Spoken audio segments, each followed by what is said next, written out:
So hi ಎಲ್ಲರೂ ಹೇಗಿದ್ದೀರಾ? ನಾನು ನಿಮ್ಮ ರಾವಣ. ಇವತ್ತು ನಾನು ನಿಮಗೆ ಸಿನಿಮಾಕಾನಲ್ಲಿ ನಮ್ಮ ಮಾರ್ವೆಲ್ ಸ್ಟುಡಿಯೋಸ್ ಅವರು ನಮಗೆ ಕೊಟ್ಟಂತ ಆ ಸಿನಿಮಾದ ಮಾಹಿತಿಗಳನ್ನ ನಿಮ್ ಜೊತೆ ಹಂಚ್ಕೊಳ್ಳೋದಕ್ಕೆ ಇಷ್ಟಪಡ್ತೀನಿ. ಸೊ ಬನ್ನಿ, ಯಾವುದೇ ಸಮಯ ವ್ಯರ್ಥ ಮಾಡದ ಹಾಗೆ ಸಿನಿಮಾಕಾನಲ್ಲಿ ನಮ್ಮ ಮಾರ್ವೆಲ್ ಸ್ಟುಡಿಯೋಸ್ ಅವರು ನಮಗೆ ಕೊಟ್ಟಂತ ಆ ಸಿನಿಮಾದ ಮಾಹಿತಿನ ತಿಳ್ಕೊಂಬರೋಣ.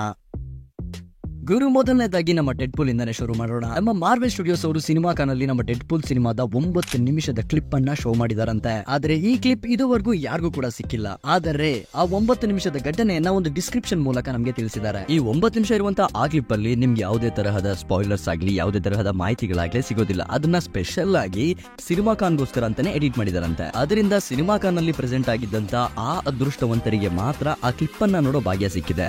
ಆ ಕ್ಲಿಪ್ ಅನ್ನ ನೋಡಿದಂತ ಆ ಭಾಗ್ಯವಂತರು ಆ ಕ್ಲಿಪ್ ಅಲ್ಲಿ ಇರುವಂತಹ ಘಟನೆನ ಒಂದು ಡಿಸ್ಕ್ರಿಪ್ಷನ್ ಮೂಲಕ ಹರಿಬಿಟ್ಟಿದ್ದಾರೆ.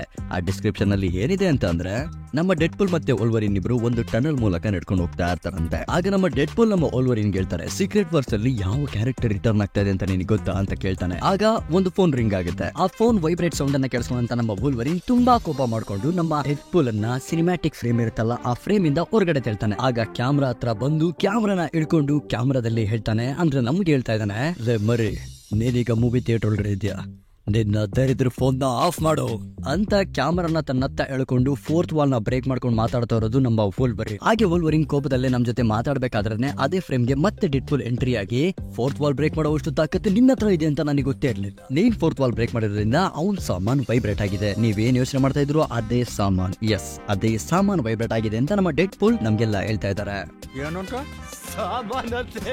ಮತ್ತೆ ಥಾರ್ ಇನ್ ಡೆಡ್ಪೂಲ್, ಹೌದು ನಿಜವಾಗ್ಲೂ ನಮ್ಮ ಥಾರ್ ಡೆಡ್ಪೂಲ್ ಮೂವಿಯಲ್ಲಿ ಇದ್ದಾರೆ. ಆದ್ರೆ ನಾವ್ ಯೋಚನೆ ಮಾಡ್ತಾ ಇದೀವಲ್ಲ ಆ ರೀತಿಯ ತಾರಲ್ಲ.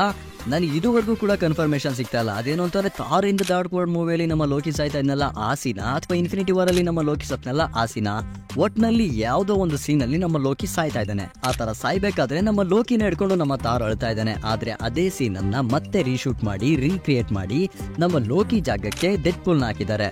ನಮ್ಮ ಥಾರ್ ಇಲ್ಲಿ ನಮ್ಮ ಡೆಡ್ಪೂಲ್ ನ ಹಿಡ್ಕೊಂಡು ಗುಳೋ ಅಂತ ಅಳ್ತಾ ಇದ್ದಾನೆ.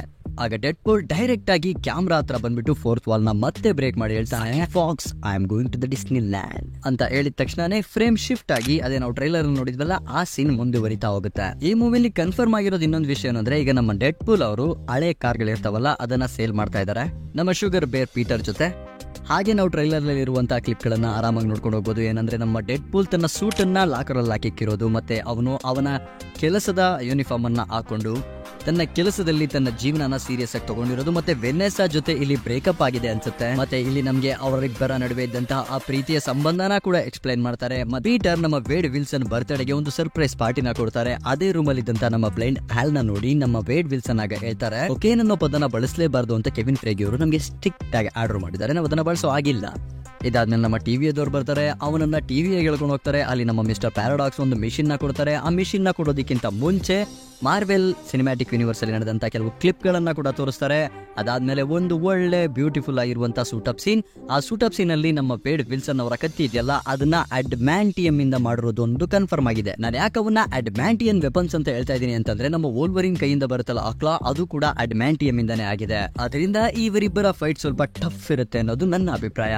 ಇದಿಷ್ಟು ಇನ್ಫಾರ್ಮೇಶನ್ ನಾವು ಸಿನಿಮಾಕಾನಲ್ಲಿ ನೋಡಿದೀವಿ. ಇನ್ನು ಕೆಲವು ಇನ್ಫಾರ್ಮೇಶನ್ ಗಳಿದಾವೆ, ಅದನ್ನ ನಾನು ನಿಮ್ಗೆ ಈಗ ತಿಳಿಸ್ಕೊಡ್ತೀನಿ. ಮೊದಲನೇದಾಗಿ ಮೇ ತಿಂಗಳಲ್ಲಿ ಅಂದ್ರೆ ಮುಂದಿನ ತಿಂಗಳಲ್ಲಿ ಇದರ ಒಂದು ಹೊಸ ಟ್ರೈಲರ್ ನ ಮುಂದೆ ಕಾಣಸಿಗೋದು 100% ಖಾತ್ರಿಯಾಗಿದೆ. ಅದಷ್ಟೇ ಅಲ್ಲದೆ ಫ್ಯಾಂಟಾಸ್ಟಿಕ್ 4 ಮೂವಿಯಲ್ಲಿ ನಾವು ನಮ್ಮ ಕ್ರಿಸ್ ಈವನ್ಸ್ ಅವ್ರನ್ನ ಹ್ಯೂಮನ್ ಟಾರ್ಚ್ ಆಗಿ ನೋಡಿದ್ವಲ್ಲ, ಆ ಕ್ಯಾರೆಕ್ಟರ್ ಅಂದ್ರೆ ಹ್ಯೂಮನ್ ಟಾರ್ಚ್ ಆಗಿ ನಮ್ಮ ಕ್ರಿಸ್ ಈವನ್ಸ್ ಅವರೇ ಡೆಡ್ಪೂಲ್ 3 ಮೂವಿಯಲ್ಲಿ ವಾಪಸ್ ಬರೋದು ಕೂಡ ಕನ್ಫರ್ಮ್ ಆಗಿದೆ. ಮತ್ತೆ ಇನ್ನೊಂದು ವಿಷಯ, ಇದು ನಿಮ್ಗೆ ಗೊತ್ತಿರಬಹುದು, ಡೆಡ್ಪೂಲ್ 3 ಮೂವಿ ಒಂದು ಹೊಸ ಕಾನ್ಸೆಪ್ಟ್, ಮಲ್ಟಿವರ್ಸ್ ನ ಒಂದು ಹೊಸ ಕಾನ್ಸೆಪ್ಟ್ ನ ತರ್ತಾ ಇದೆ. ಅದೇನು ಅಂತಂದ್ರೆ, ಪ್ರತಿಯೊಂದು ಯೂನಿವರ್ಸ್ ಅಲ್ಲೂ ಅಂದ್ರೆ ಎಲ್ಲಾ ಯೂನಿವರ್ಸ್ ಅಲ್ಲೂ ಎಲ್ಲಾ ಡೈಮೆನ್ಷನ್ ಅಲ್ಲೂ ಒಬ್ಬ ಸ್ಪೆಸಿಫಿಕ್ ಹೀರೋ ಇರ್ತಾನೆ. ಆ ಯೂನಿವರ್ಸ್ ಅಲ್ಲಿ ಆ ಮೈನ್ ಹೀರೋ ಏನಾದ್ರು ಸತ್ರೆ ಅಥವಾ ಆ ಯೂನಿವರ್ಸ್ ಇಂದ ಅವನೇನಾದ್ರೂ ರಿಮೂವ್ ಆದ್ರೆ ಆ ಎಂಟೈರ್ ಯೂನಿವರ್ಸ್ ವ್ಯಾನಿಶ್ ಆಗುತ್ತೆ. ಅದರಿಂದ ಪ್ರತಿಯೊಂದು ಯೂನಿವರ್ಸ್ ಕೂಡ ಡಿಫ್ರೆಂಟ್ ಆಗಿರುವಂತಹ ಹೀರೋಗಳನ್ನ ಹೊಂದಿರುತ್ತಂತೆ. ಹಾಗೇನೆ ಡೆಡ್ಪೂಲ್ ಅಂಡ್ ವೋಲ್ವರಿನ್ ಮೂವಿಯಲ್ಲಿ ಹಲ್ಕ್ ವರ್ಸಸ್ ವೋಲ್ವರಿನ್ ಫೈಟ್ ಕೂಡ ನಾವು ನೋಡ್ತೀವಿ. ಅಷ್ಟೇ ಅಲ್ಲದೆ ಈ ಮೂವಿಯ ರನ್ ಟೈಮ್ ಕೂಡ ರಿವೀಲ್ ಆಗಿದೆ. 2 ಅವರ್ 10 ನಿಮಿಷ ಈ ಮೂವಿ ಇರುತ್ತೆ. ನನ್ನ ಪ್ರಕಾರ ಇದು ತುಂಬಾ ಸಣ್ಣ ಮೂವಿನೇ ಅಂತ ಅನ್ನಿಸ್ತಾ ಇದೆ. ಯಾಕಂದ್ರೆ ನೀವು ಗಮನಿಸಬಹುದು, Spider Man No Way Home ಆಗಿರ್ಲಿ, ಇನ್ಫಿನಿಟಿ ವಾರ್ ಆಗಿರ್ಲಿ, ಅವೆಂಜರ್ಸ್ ಎಂಡ್ ಗೇಮ್ ಆಗಿರ್ಲಿ, ಅವೆಲ್ಲ 3 ಅವರ್ಗಿಂತ ಜಾಸ್ತಿನೇ ಇದಾವೆ. ಇದೆಷ್ಟು ಡೆಡ್ಪೂಲ್ ಅಂಡ್ ವೋಲ್ವರಿನ್ ಮೂವಿಗೆ ಸಂಬಂಧಪಟ್ಟಂತಹ ಮಾಹಿತಿಗಳು.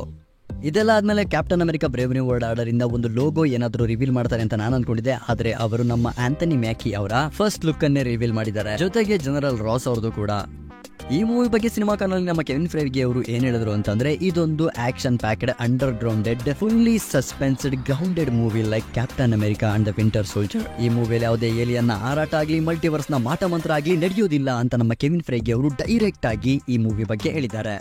ಹಾಗೇನೆ ಸಿನಿಮಾ ನಲ್ಲಿ ಈ ಮೂವಿದು ಕೂಡ ಒಂದು ಫುಟೇಜ್ ನ ರಿಲೀಸ್ ಮಾಡಿದ್ದಾರೆ ಅಂತ ಹೇಳ್ತಾ ಇದ್ದಾರೆ. ಆದರೆ ಆ ಫುಟೇಜ್ ಕೂಡ ಇದುವರೆಗೂ ಯಾವುದೇ ಇಂಟರ್ನೆಟ್ ಗಳಲ್ಲಿ ಲೀಕೇಜ್ ಆಗಿಲ್ಲ. ಅದರ ಡಿಸ್ಕ್ರಿಪ್ಷನ್ ಅಲ್ಲಿ ಏನಿತ್ತು ಅಂತಂದ್ರೆ, ವೈಟ್ ಹೌಸ್ ಮುಂದೆ ಪ್ರೆಸ್ ಮೀಟ್ ನಡೀತಾ ಇದೆ. ಆ ಪ್ರೆಸ್ ಮೀಟ್ ಅಲ್ಲಿ ನಮ್ಮ ಕ್ಯಾಪ್ಟನ್ ಅಮೆರಿಕಾ ಅವರು ಮತ್ತೆ ನಮ್ಮ ಜನರಲ್ ರಾಸ್ ಅವರು ಎದುರು ಬದ್ರಿಗೆ ನಿಂತ್ಕೊಂಡಿದ್ದಾರೆ. ಆಗ ನಮ್ಮ ಥಂಡರ್ ಬೋಲ್ಟ್ ರಾಸ್ ಅವರು ಹೇಳ್ತಾರೆ, ನೀನೇನು ಮೆಕ್ಸಿಕೋದಲ್ಲಿ ಮಾಡ್ದಲ್ಲ, ಅದರಿಂದ ನನಗೆ ಜ್ಞಾನೋದಯ ತರ ಆಗಿದೆ, ನನ್ನ ಕಣ್ಗಳು ತೆರೆದಿವೆ ಅಂತ ಹೇಳ್ತಾ ಇದ್ದಾರೆ. ಹಾಗೇನೆ ನೀನು ಮೆಕ್ಸಿಕೋದಲ್ಲಿ ಮಾಡಿದಲ್ಲ, ಆ ಘಟನೆಯಿಂದ ನನ್ನ ಕಣ್ಗಳು ಓಪನ್ ಆಗಿವೆ, ಅಂದ್ರೆ ನನಗೆ ಒಂಥರ ಜ್ಞಾನೋದಯ ತರ ಆಗಿದೆ, ಅದರಿಂದ ನೀನು ಕ್ಯಾಪ್ಟನ್ ಅಮೆರಿಕಾ ಅಲ್ವಾ, ನಿನ್ನ ಅವೆಂಜರ್ಸ್ ಟೀಮ್ ಅನ್ನ ಮತ್ತೆ ರೀಬಿಲ್ಡ್ ಮಾಡು ಅಂತ ನಮ್ಮ ಥಂಡರ್ ಬೋಲ್ಟ್ ರಾಸ್ ಅವರು ಹೇಳಿದ್ನ ಕೇಳಿಸ್ಕೊಂಡಂತ ನಮ್ಮ ಸ್ಯಾಮ್ ವಿಲ್ಸನ್, ವಾಟ್ ನೆಕ್ಸ್ಟ್, ನಾನೇನಾದ್ರೂ ಈ ಟೀಮ್ ನ ಬಿಲ್ಡ್ ಮಾಡಾದ್ಮೇಲೆ ಏನಾಗುತ್ತೆ ಅಂತ ನಮ್ಮ ಸ್ಯಾಮ್ ವಿಲ್ಸನ್ ಅವರು ನಮ್ಮ ಥಂಡರ್ ಬೋಲ್ಟ್ ರಾಸ್ ಅವ್ರಿಗೆ ಹೇಳಾದ್ಮೇಲೆ, ನಮ್ಮ ಥಂಡರ್ ಬೋಲ್ಟ್ ರಾಸ್ ಅವರು ಪ್ರೆಸ್ ಕಾನ್ಫರೆನ್ಸ್ ಹತ್ರ ಬಂದು ಆ ಪ್ರೆಸ್ ಅವ್ರಿಗೆಲ್ಲ ಒಂದು ವಿಷಯನ ಹೇಳ್ತಾರೆ. ನಾವೊಂದು ವಿಷಯನ ಕಂಡಿಡ್ದಿದೀವಿ, ಅದೇನು ಅಂದ್ರೆ ಮೆಲೇನಿಯಾ ಅನ್ನೋ ಒಂದು ವಿಷಯನ ನಾವು ಕಂಡಿಡ್ದಿದೀವಿ ಅಂತ ಹೇಳ್ತಾರೆ. ಈ ಮೆಲೇನಿಯಾ ಅನ್ನೋ ಒಂದು ವಿಷಯ ಏನಿರ್ಬೋದು, ಆ ಮೆಕ್ಸಿಕೋದಲ್ಲಿ ನಡೆದಂತಹ ಘಟನೆನೇ ಇರ್ಬೋದಾ ಅನ್ನೋದು ಒಂದು ನನ್ನ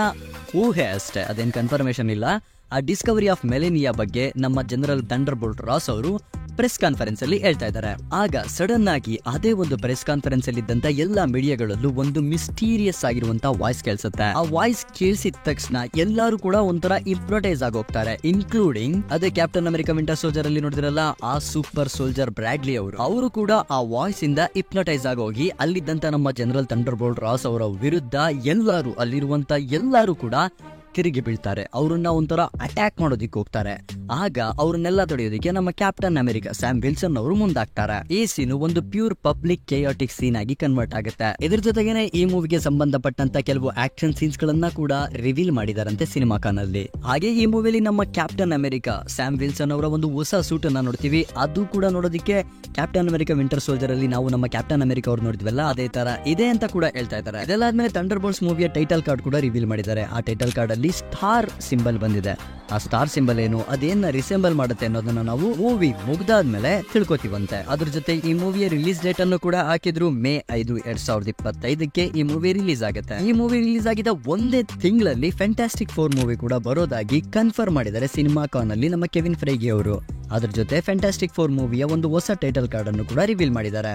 ಮತ್ತೆ ಈ ಮೂವಿಯಲ್ಲಿ ಸಿಲ್ವರ್ ಸರ್ಫರ್ ಜೊತೆ ಲೇಡಿ ಸಿಲ್ವರ್ ಸರ್ಫರ್ ಕೂಡ ಬರೋದು ಕನ್ಫರ್ಮ್ ಆಗಿದೆ. ಲೇಡಿ ಸಿಲ್ವರ್ ಸರ್ಫರ್ ಆಗಿ ಜೂಲಿಯಾ ಗಾರ್ನರ್ ಅವರು ನಮ್ಗೆ ಕಾಣ ಸಿಗ್ತಾರೆ. ಇನ್ನೊಂದು ವಿಷಯ, ಇದನ್ನ ನಾನು ನಿಮ್ಗೆ ಹೇಳಲೇಬೇಕು, ನಮ್ಮ ರಾಬರ್ಟ್ ಡೌನಿ ಜೂನಿಯರ್ ಅವ್ರಿಗೆ ಮತ್ತೆ ನೀವು ಐರನ್ ಮ್ಯಾನ್ ನ ಪ್ಲೇ ಮಾಡ್ತೀರಾ ಅಂತ ಕೇಳಿದಾಗ ಅವ್ರು ಏನ್ ಹೇಳಿದ್ರು ಗೊತ್ತಾ, 100% ನಾನು ಪ್ಲೇ ಮಾಡೇ ಮಾಡ್ತೀನಿ. ಇವತ್ತು ನಾನು ಏನಿದ್ದೀನಿ ಅದಕ್ಕೆ ಕಾರಣ ಆ ಐರನ್ ಮ್ಯಾನ್ ಅನ್ನುವಂತೊಂದು ರೋಲೆ. ಮಾರ್ವೆಲ್ ನನ್ನ ಮನೆ ಇದ್ದ ಹಾಗೆ, ಕೆವಿನ್ ಫೆರ್ಗಿ ಅವರ ವಿರುದ್ಧ ನಾನು ಯಾವತ್ತೂ ಹೋಗೋದಿಲ್ಲ ಅಂತ ನಮ್ಮ ರಾಬರ್ಟ್ ಡೌನಿ ಜೂನಿಯರ್ ಅವರು ಐರನ್ ಮ್ಯಾನ್ ಆಗಿ ಬರೋದಕ್ಕೆ ತುಂಬಾ ಕಾತುರತೆಯಿಂದ ಕಾಯ್ತಾ ಇರೋದನ್ನ ತಿಳಿಸಿದ್ದಾರೆ. ಇದಿಷ್ಟು ಮಾರ್ವೆಲ್ ನ ಅಪ್ಡೇಟ್ ಗಳಾದ್ರೆ ಡಿಸಿ ಇಂದನೂ ಕೂಡ ಕೆಲವು ಅಪ್ಡೇಟ್ಸ್ ಗಳು ಬಂದಿವೆ. ಅದೇನು ಅಂತಂದ್ರೆ ಸೂಪರ್ ಮ್ಯಾನ್ ನ ಹೊಸ ಲೋಗೋ ರಿಲೀಸ್ ಆಗಿದೆ, ಮತ್ತೆ ಜೋಕರ್ 2 ಟ್ರೈಲರ್ ರಿಲೀಸ್ ಆಗಿದೆ, ಜೋಕರ್ ದಿ ಫಾಲ್ ಯೋಧಾ. ಈ ಟ್ರೈಲರ್ ರಿಯಾಕ್ಷನ್ ಮಾಡೋಣ ಅನ್ಕೊಂಡೆ, ಸೆಟಪ್ ಸರಿ ಇರಲಿಲ್ಲ, ಸುಮ್ಮನಾದೆ. ಸೊ ಡೋಂಟ್ ವರಿ, ಇನ್ನು ಅಪ್ಡೇಟ್ಸ್ ಗಳು ಸಾಕಷ್ಟು ಇದಾವೆ. ಅದನ್ನೆಲ್ಲ ರಾವಣ್ ವರ್ಸಿನ 2ನೇ ಎಪಿಸೋಡ್ ಅಲ್ಲಿ ಕಂಪ್ಲೀಟ್ ಮಾಡೋಣ. ಸಿಗೋಣ ಮುಂದಿನ ವಿಡಿಯೋದಲ್ಲಿ. ಅಲ್ಲಿವರೆಗೂ stay tuned with Ravan creator. Take care, bye.